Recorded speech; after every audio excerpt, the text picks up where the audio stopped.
कृष्ण कृष्ण कृष्ण हरे हरे, हरे राम राम राम हरे हरे। प्रिय मित्रों, आप जैसा कि आप प्रतिदिन भगवत गीता सुनते हैं, उसी को हम आज कंटिन्यू करते हैं।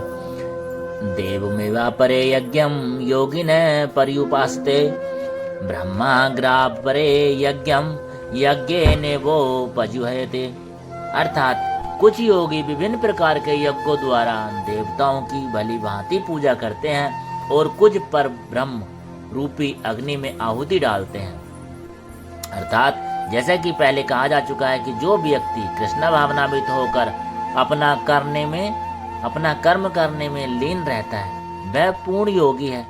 किंतु ऐसे भी मनुष्य हैं जो देवताओं की पूजा करने के लिए यज्ञ करते हैं और कुछ परम ब्रह्म या परमेश्वर के निराकार स्वरूप के लिए यज्ञ करते हैं। इस तरह यज्ञ की अनेक कोटियां हैं। विभिन्न यज्ञकर्ताओं द्वारा संपन्न यज्ञ की ये कोटियां केवल ब्रह्म वर्गीकरण है, बाह्य वर्गीकरण है। वस्तुतः यज्ञ का अर्थ है भगवान विष्णु को प्रसन्न करना, और विष्णु को यज्ञ भी कहते हैं। विभिन्न प्रकार के यज्ञों को दो श्रेणियों में रखा जा सकता है। सांसारिक द्रव्यों के लिए यज्ञ अर्थात द्रव्य यज्ञ, तथा दिव्य ज्ञान के लिए किए गए यज्ञ अथवा ज्ञान यज्ञ। जो कृष्ण भावनावित हैं उनकी सारी भौतिक संपदा परमेश्वर को प्रसन्न करने के लिए होती है, किंतु जो किसी क्षणिक भौतिक सुख की कामना करते हैं वे इंद्र, सूर्य आदि देवताओं को प्रसन्न करने के लिए अपनी भौतिक संपदा की आहुति देते हैं। किंतु अन्य लोग जो निर्विशेषवादी हैं वे निराकार ब्रह्म में अपने स्वरूप को स्वाहा कर देते हैं। देवतागण ऐसी शक्तिमान जीवात्माएं हैं जिन्हें ब्रह्मांड को ऊष्मा प्रदान करने, जल देने तथा प्रकाशित करने जैसे भौतिक कार्यों की देखरेख के लिए परमेश्वर ने नियुक्त किया है। जो लोग भौतिक लाभ चाहते हैं वे वैदिक अनुष्ठानों के अनुसार विविध देवताओं की पूजा करते हैं। ऐसे लोग बाह्य श्रयवादी कहलाते हैं। किंतु जो लोग परम सत्य के निर्गुण स्वरूप की पूजा करते हैं और देवताओं के स्वरूपों को अनित्य मानते हैं, वे ब्रह्म की अग्नि में अपने आप की ही आहुति दे देते हैं और इस प्रकार ब्रह्म के अस्तित्व में अपने अस्तित्व को समाप्त कर देते हैं। ऐसे निर्विशेषवादी परमेश्वर की दिव्य प्रकृति को समझने के लिए दार्शनिक चिंतन में अपना सारा समय लगाते हैं और दूसरों में सकाम कर्मी भौतिक सुख के लिए अपनी भौतिक संपत्ति का यजन करते हैं। किंतु निर्विशेषवादी पर ब्रह्म में लीन होने के लिए अपनी भौतिक उपाधियों का यजन करते हैं। निर्विशेषवादी के लिए यज्ञाग्नि की ही पर ब्रह्म है, जिसमें आत्मस्वरूप का विलय ही आहुति है। किंतु अर्जुन जैसा कृष्ण भावनाविद व्यक्ति कृष्ण को प्रसन्न करने के लिए सर्वस्व अर्पित कर देता है। इस तरह उसकी सारी भौतिक संपत्ति के साथ साथ आत्मस्वरूप भी कृष्ण के लिए अर्पित हो जाता है। वह परम योगी है, किंतु उसका पृथक स्वरूप नष्ट नहीं होता। क्षोत्र आदिनी इंद्राणी अन्य संयम अग्रीषु जुहिति, शब्द आदीन विषयान अन्येन्द्रिय अग्रीषु जुहति। अर्थात भगवान कृष्ण अर्जुन को कहते समझाते हैं, इनमें से कुछ अर्थात विशुद्ध ब्रह्मचारी,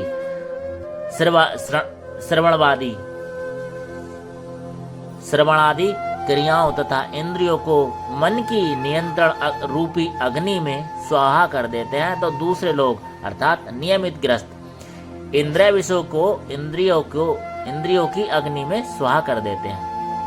अर्थात मानव जीवन के चारों आश्रमों के सदस्य ब्रह्मचारी, गृहस्थ आश्रम, वानप्रस्थ आश्रम तथा सन्यासी आश्रम पूर्ण योगी बनने के निमित्त हैं। मानव जीवन पशुओं की भांति इंद्रिय तृप्ति के लिए नहीं बना है। अतएव मानव जीवन के चारों आश्रम इस प्रकार व्यवस्थित हैं कि मनुष्य आध्यात्मिक जीवन में पूर्णता प्राप्त कर सके। ब्रह्मचारी या शिष्यगण प्रामाणिक गुरु की देखरेख में इंद्रिय तृप्ति से दूर रहकर मन को बस में करते हैं। वे कृष्ण भावनामृत से संबंधित शब्दों को ही सुनते हैं। श्रवण ज्ञान का मूलधार है, अतः शुद्ध ब्रह्मचारी सदैव हरेर नामु कीर्तन, हरेर नामु कीर्तन अर्थात भगवान के यश का कीर्तन तथा श्रवण में ही लगा रहता है। वह सांसारिक शब्द ध्वनियों से दूर रहता है और उसकी श्रवण इंद्रियां हरे कृष्णा के आध्यात्मिक ध्वनि को सुनने में लगी रहती हैं।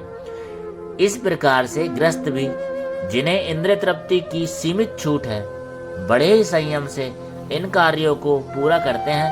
यौन जीवन, मादक द्रव्य सेवन और मांसाहार मानव समाज की सामान्य प्रवृत्तियां हैं, किंतु संयमित गृहस्थ कभी भी यौन जीवन तथा अन्य इंद्रिय तृप्तियों के कार्यों में अनियंत्रित रूप से प्रवृत्त नहीं होता।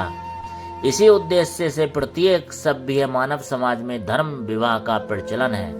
यह संयमित अनासक्त यौन जीवन भी एक प्रकार का यज्ञ है, क्योंकि संयमित गृहस्थ उच्चतर दिव्य जीवन के लिए अपनी इंद्रिय तृप्ति की प्रवृत्ति की आहुति कर देता है। सर्वाणि इंद्रिय कर्माणि प्राण कर्माणि च अपरे आत्मसंयम योग अग्रो ज्योति ज्ञान दीपते। अर्थात भगवान कृष्ण कहते हैं, दूसरे जो मन तथा इंद्रियों को बस में करके आत्म साक्षात्कार करना चाहते हैं, संपूर्ण इंद्रियों को प्राणवायु के कार्य को संयमित मन रूपी अग्नि में आहुति कर देते हैं। अर्थात यहाँ पर पतंजलि द्वारा सूत्रबद्ध योग पद्धति का निर्देश है। पतंजलि कृत योग सूत्र में आत्मा को प्रत्यगात्मा तथा परागात्मा कहा गया है। जब तक जीवात्मा इंद्रिय भोग में आसक्त रहता है, तब तक वह परागात्मा कहलाता है, और जो ही वह इंद्रिय भोग से विरक्त हो जाता है तो प्रत्यगात्मा कहलाने लगता है। जीवात्मा के शरीर में 10 प्रकार के वायु कार्यशील रहते हैं और इसे श्वास प्रक्रिया अर्थात प्राणायाम द्वारा जाना जाता है। पतंजलि की योग पद्धति बताती है कि किस तरह शरीर के वायु के कारण कार्यों को तकनीकी उपाय से नियंत्रित किया जाए, जिससे अंततः वायु के सभी आंतरिक कार्य आत्मा को भौतिक आसक्ति से शुद्ध करने में सहायक बन जाए। इस योग पद्धति के अनुसार प्रत्यगात्मा ही चरम उद्देश्य है। यह प्रत्यगात्मा पदार्थ की क्रियाओं से प्राप्त की जाती है। इंद्रिय विषयों से प्रतिक्रिया करती है, यथा कान सुनने के लिए, आंख देखने के लिए, नाक सूंघने के लिए, जीभ स्वाद के लिए तथा हाथ स्पर्श के लिए, और ये सब इंद्रियां मिलकर आत्मा से बाहर के कार्यों में लगी रहती हैं। यही कार्य प्राणवायु के व्यापार अर्थात क्रियाएं हैं। अपमान वायु नीचे की ओर जाती है और व्यान वायु से संकोच तथा प्रसार होता है। समान वायु से संतुलन बना रहता है और उदान वायु ऊपर की ओर जाती है। और जब मनुष्य प्रबुद्ध हो जाता है तो वह इन सभी वायुओं को आत्म साक्षात्कार खोज में लगता है। शेष चर्चा आगे। हरे कृष्णा कृष्ण कृष्ण हरे हरे, हरे राम राम राम हरे हरे। चैनल को सब्सक्राइब कर लेना, वीडियो को लाइक कमेंट शेयर कर देना। ऐसे ही आपको प्रतिदिन भगवत गीता यथास्वरूप सुनने अथवा देखने को मिलती रहेगी। हरे राम हरे कृष्ण।